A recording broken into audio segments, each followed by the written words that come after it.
Hello and welcome to Maths with Mike. In this video we're going to take trigonometry a step further to look at some more advanced stuff with non-right angle triangles, and specifically we're going to look at the sine rule. So this is a rule that uses sine of angles only, and it works with non-right angle triangles. So first of all we need a non-right angle triangle, and when we're dealing with trigonometry like this, we label our triangle in a specific way. So our angles get labelled with capital letters A, B and C, and the sides get labelled with lowercase letters. And the way that we do that is, here's the capital A for this angle, opposite that side will be little a. Here's capital B for the angle, opposite that angle is little b, and here's capital C for this angle, and opposite that is little c. Once you've got that, always label your triangles like that. If you label them in a different way, then the equations don't work. It's that simple. Now you can choose which angle gets labelled which. You could do one where you have A up here, B here and C here.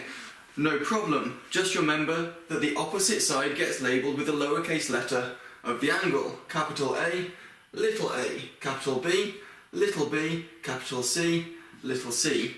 Makes no difference. Now let's get on with it.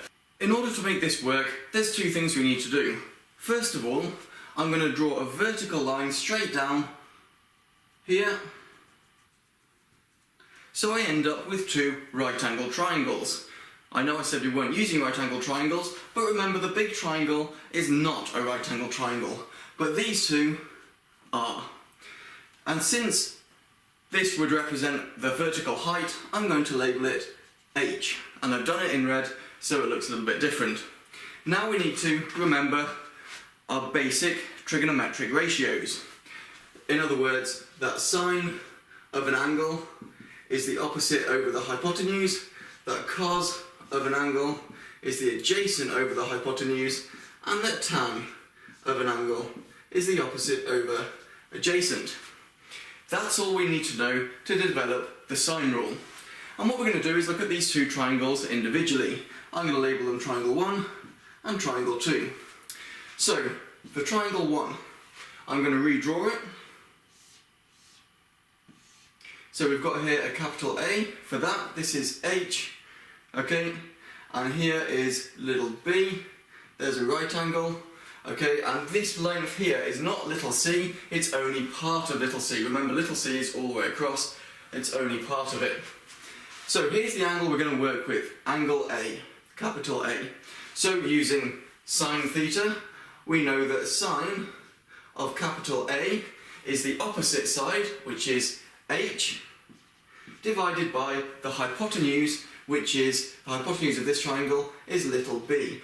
Don't get confused that there's a little h there and a little h here. They're actually different. In fact, to make it obvious, I'm going to get rid of that one and put it in red, like that, to remind you that it's that red one there.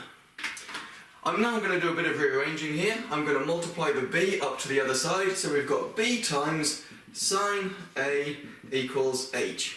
Okay, remembering that b and sine with nothing in between means that it's b times sine A. I'm going to do the same sort of thing with triangle 2.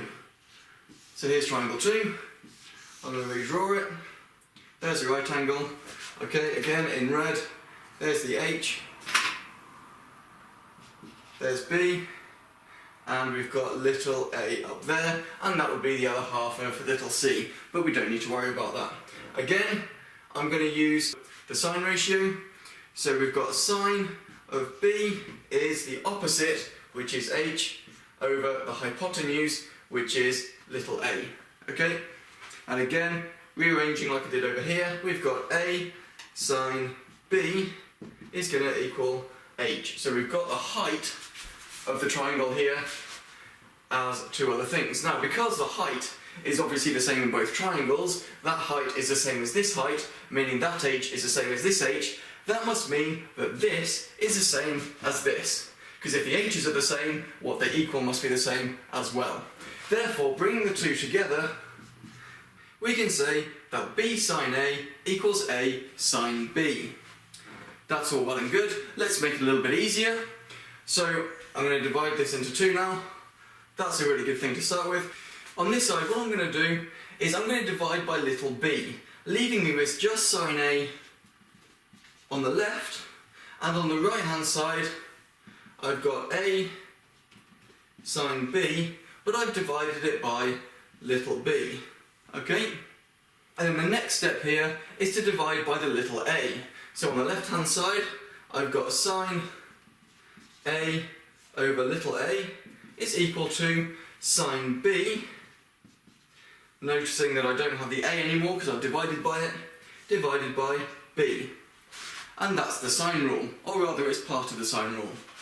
On the other side, I'm going to make it look a little bit different.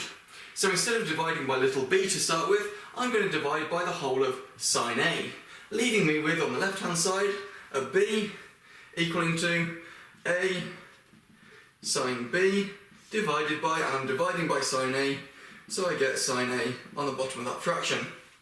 And then, again, I'm going to do the same thing. I'm going to divide by sine B onto the other side, so I end up with b over sine B is equaling a over sine A. And if you look at these two, you realise that they're just the same thing, but flipped over. That's all that it is. And that's the sine rule, essentially.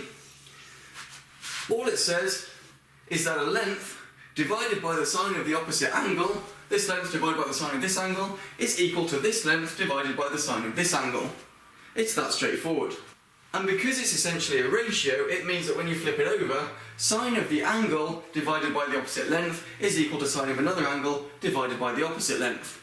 Now I know these two formulae only have the a's and b's in, but it is also equal to the c as well, giving you a over sine A equals b over sine B, which equals c over sine C. Remembering that's a little c and that's a capital C. And the same is true if you flip it all the way over as well. And that's the sine rule. In this video, that's all we're going to look at. In another video, we're going to look at some applications and how to answer questions with it. The key thing to remember is that it deals with angles and lengths that are opposite each other. And if you remember that, you'll always know when to use the sine rule. And that's, remember, with non-right angled triangles, because if you're dealing with right angled triangles, you can just use the basic trigonometric functions that we did in an earlier video. That's all for this video. Don't forget to click subscribe. If you've got any comments or other suggestions of other videos, please feel free to leave a comment down below. Thank you very much.